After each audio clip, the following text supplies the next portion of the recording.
Ladies and gentlemen, I have found another home of some of the most toxic and sweaty individuals in gaming.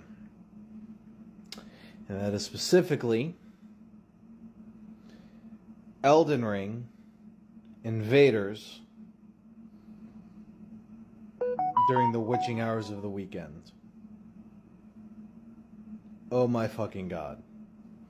I'm so mad. I apologize for the darkness. I'm currently fighting for my fucking life on the toilet. At 5 o'clock in the morning, I want to die. To answer this question, why I said the Elden Ring PvPers at 1, 2, 3 o'clock in the morning on a Saturday is they're the most toxic and sweaty group I've seen. It's just another toxic and sweaty group I didn't know that was that bad. Is primarily for a couple reasons, and I want to focus on the toxicity first.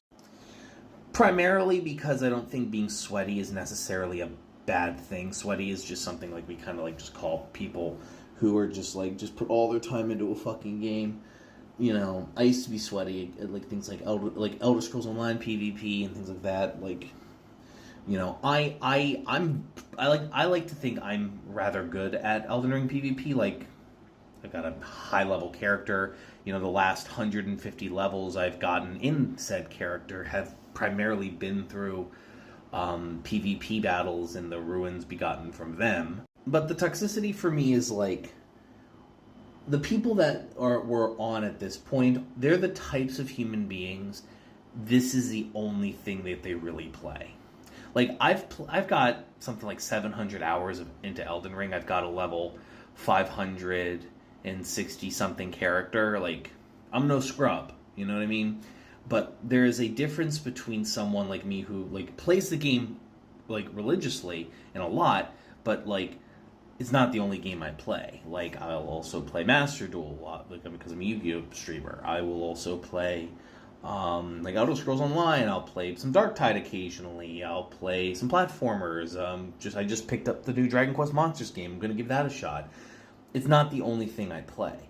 And the reason why I think that this is there's a level in skill in game and for games that you get to that is at a certain point there's a time dedication that people either are adults and they don't have a whole bunch of time. I am in between jobs, so I have that time is not necessarily an issue for me at the moment.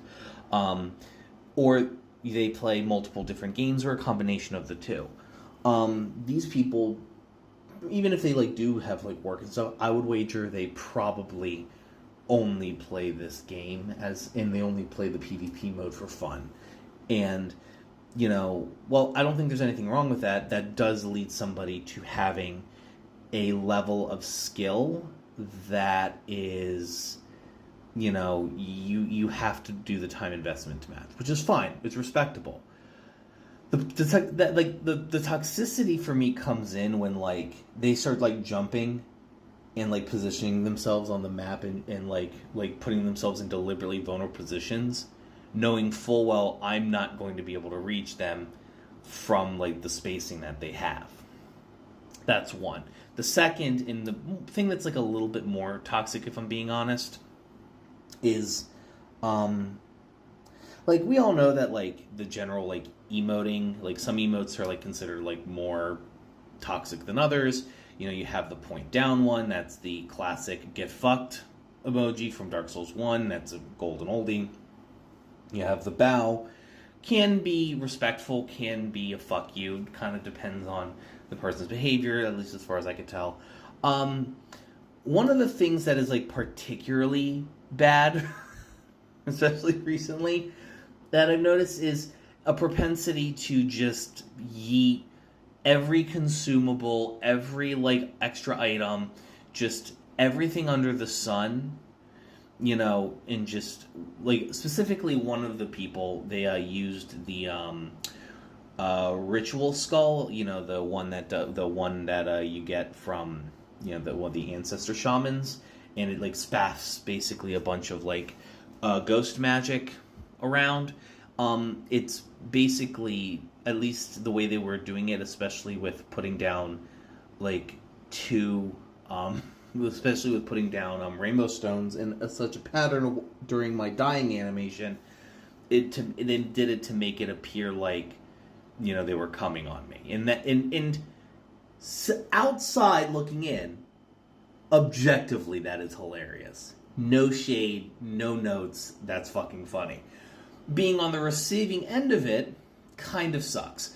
Being on the receiving end of it after I shit you not, 10-minute long back and forth where they spend the first 5 to 7 minutes dodging every attack, which is fine, you're supposed to do that, but then using, you know, arrows, roars, and whips to basically camp me at a distance and, you know, drain me with status effects and chip damage.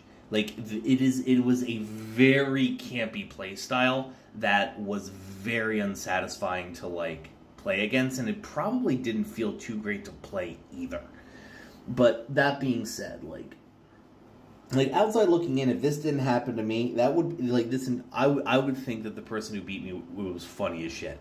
But objectively, it does not feel good to play against them or play against playstyles like that. I think another one that kind of frustrated me was that some guy basically went out and hid. He threw multiple fireballs at me, and then when he realized oh, he was not going to be able to get me, he just ran in a direction. And because I'm not about to fucking follow the fucking leader after a particularly awful PvP match. I actually have it on my I think I have it on my YouTube probably. It's a whole thing where a guy basically had me chase him all the way to the fucking Mistwoods and use the fucking giant Ruin Bear NPCs to fuck me up. It was awful, and I was so upset by it. I was so fucking mad. But again, funny. Functionally though, I don't chase people in PvP. It's a principle because I'm not playing your game. Come bring your ass to me, fight me toe to toe. I'm not fucking playing your game. And I didn't chase him. And I'm a minute goes by. 5 minutes goes by. I'm fuck it. Let me summon some hunters and go I think I still have, Ag Heel alive on this journey. And so we just meandered our way up the hill. This is at the first step site of Grace, by the way. This is where I normally do my PvPing. Through the Gatefront Ruins, south towards the Ag Heel, and me and the other hunter just start fighting it, and it's fine, whatever, And then out of fucking nowhere, my health gets hit, gets swiped. It's whatever, And as I'm about to heal, I get fucking sniped with a thunderbolt from behind in my blind spot from Dickhead. He had been following us this entire time, waiting for a moment for me to let my guard down, and he got me. And to be fair, if he's willing to wait to get his 15, 1.5 million ruins for killing me, more fucking power. Oh wait, he doesn't get that because he's a fucking invader. At most he would get, I think at most he would get 100, 200k probably at most. But regardless,